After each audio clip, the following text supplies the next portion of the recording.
Many people ask me how they can tell if they're on track to be ready for retirement.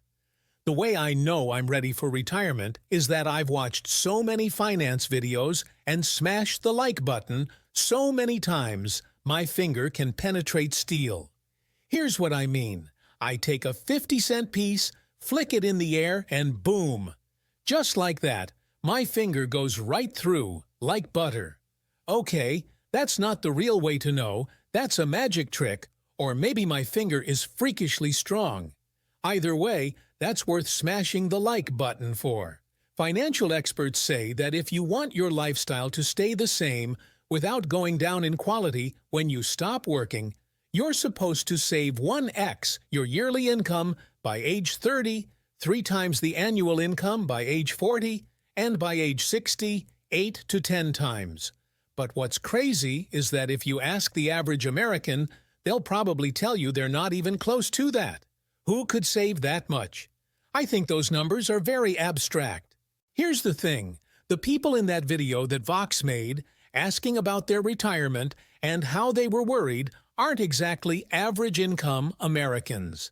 I might be out of touch about incomes, but you tell me, this lady right here was a nurse who made $120,000 a year. This lady is a VP of communication making $140,000 a year. And this man, who's a playwright, is making $135,000 a year. Are those normal incomes? Now, people making $50K a year must be like, yeah, let's not talk about that right now. According to Larry Fink of BlackRock, who's the leading global asset manager, there's a retirement crisis facing the U.S., and people are increasingly anxious about their finances. In their yearly letter to shareholders, they said that one of the leading problems of the 21st century, besides an overpopulation of influencers, will be retirement. And as someone who has parents close to retirement, I want to know, how long do I have to keep making these YouTube videos for? So, let me explain exactly what's going on, as simply as possible. Hi there, hope you're doing well. Come for the finance and stay for the retirement crisis. So, let's start with the problem. Is this something America has always faced, or is it kind of a new problem?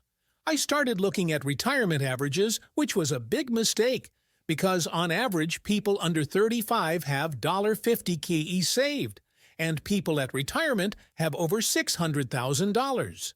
When it comes to finances, averages just never really make sense. If we really want to know the real numbers, we have to go directly to the source code of the matrix, and that's the median of the Federal Reserve Survey of Consumer Finances, dating all the way back to 1989, which is also the year I was born. I used all this data to create a line graph across all the different ages to show the progress. Looking at this, the median savings of people close to retirement, who are 55 to 64, is $185,000. So, the good news is, it looks like people are saving more today than they were 35 years ago. But even though this is showing a positive picture, the reality is still not good. Let's assume a median income of $60,000 a year. That means most 55 to 64-year-olds should have saved between $480,000 to $600,000. But the median there is $185,000, which means they're 30 to 40% of the way there. And that is a huge problem. At the median, people have saved approximately $45,000. That means half the population has saved less than $45,000. And that also means that there's quite a few people that haven't saved anything. Here's where it gets worse, though. As technology and medicine improve and allow people to live longer lives, the system is doing very little to help people afford those later years in life. And that's kind of important because we're about to have a lot more people leaving the workforce. In about 10 years' time, Mexico, the UK, and Brazil will have more people leaving the workforce instead of entering it. So, the world is definitely getting older, but at a different pace. Some countries have a higher aging population than others. Japan, for example, is considered to be the oldest country in the world. And that's because last year, In 2023, it was the first year ever that 80-year-olds represented 10% of the population. Now, I was recently in Japan, and I can confirm there are a lot of old people, especially cab drivers. But to prove the point that it's not just Japan's aging population, this is happening all around the world. Data from BlackRock shows that in 2019, we had only 1 in 11 people that are over the age of 65. But by 2050, there will be as many as 1 in 6. So this is kind of an important one for us to figure out if we want to have a senior population that enjoys living out the rest of their lives while the robots take our jobs. So that's the problem. But was it always like this? And if it wasn't, who broke the system? Personally, I don't think it's very productive to blame any specific generation. But for the sake of making a complete video, according to BlackRock again, we did have a better system in place before this one. And it was kind of the baby boomer generation that created this newer one, which prioritizes corporate profits over retirement. And if you think about it, it makes so much sense how a younger person, without the foresight of remembering that someday they'll get old too, would make these decisions. And the results were really good for them at the time, because companies paid employees less, companies made more, the stock market went up, and they became rich.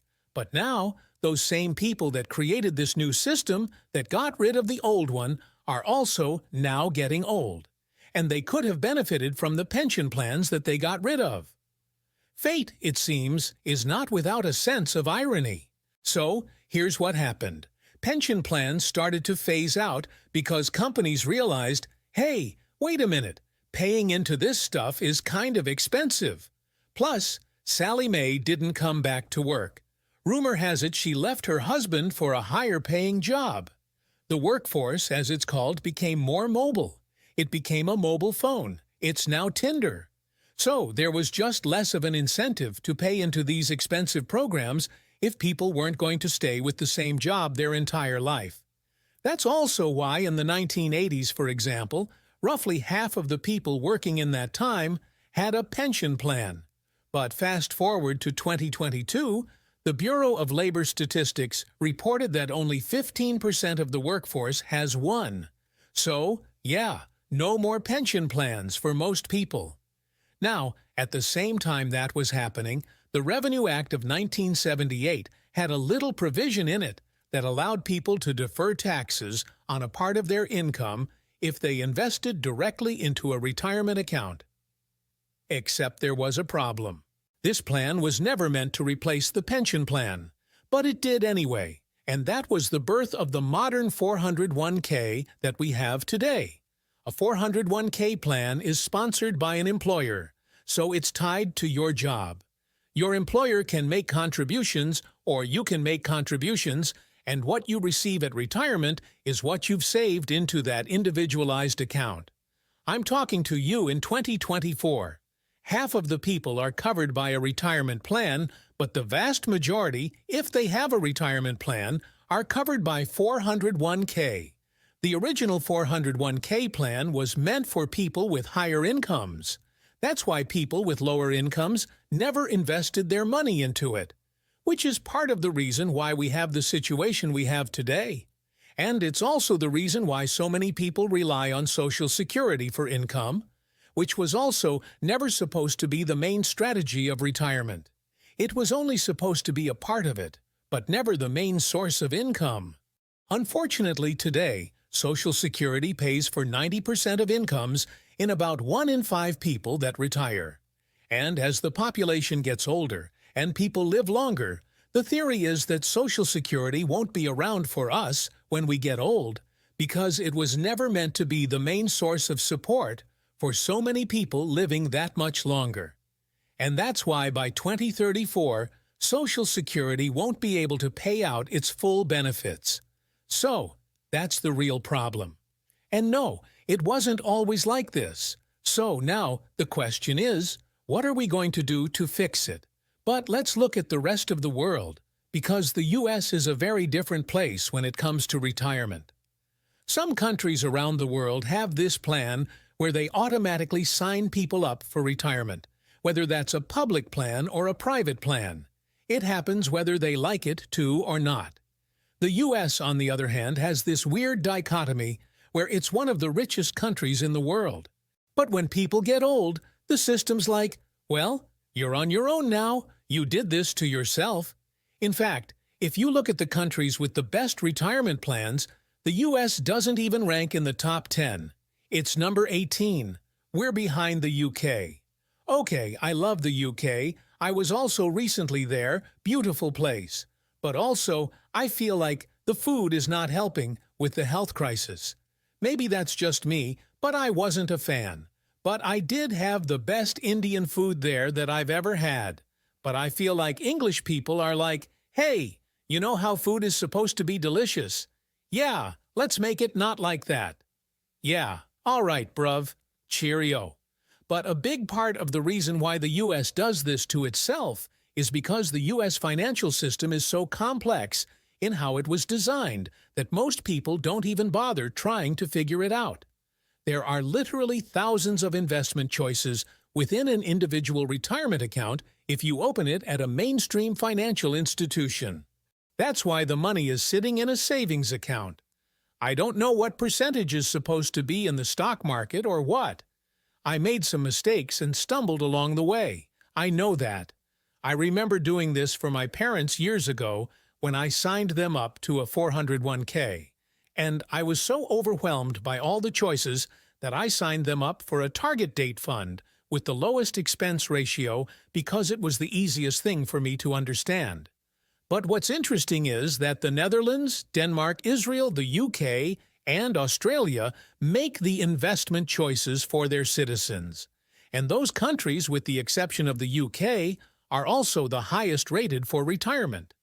But Americans, and this is so true, we are so independent and so in control of our lives that we're like, so you're telling me that if you sign me up automatically, you remove all the complexity for me? I have to do nothing except enjoy a good retirement.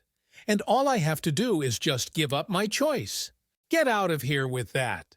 I'll up myself. We're just so independent that don't you dare remove our choices. I'll pick how I fail. Thank you very much. But if we're going to be forced to pay into anything, like car insurance of all things, then at the very least, retirement should probably be at the top of that priority. But that brings me to the list of possible ways to fix this. One of the things that the U.S. started doing just this year is to federally require all companies to automatically enroll all of their employees into a 401k plan. And that would have really helped my parents out. In 1998, they would have had a lot more money today because they didn't get their 401ks until like 2017 or something. It was really late. Another thing we can do is not allow people to make life-changing decisions with their retirement money. Having to dip into it all the time because I was paying 2 mortgages was very difficult, because I feel like it wiped me out between the ages of 22 and 26. I wasn't thinking about what I was going to need at 68 when I was just trying to pay my rent. Oftentimes when I would leave one job, the little bit of money that I had in a 401k that could be used to pay off a credit card debt. Also, for the people that are outside the system who don't have access to 401ks, we should be doing a lot more to get people involved. Because there are a lot of people missing out. As of right now, there are 57 million people that are among the independent contractors, farmers, restaurant workers, and self-employed who don't have access to any of these plans at all.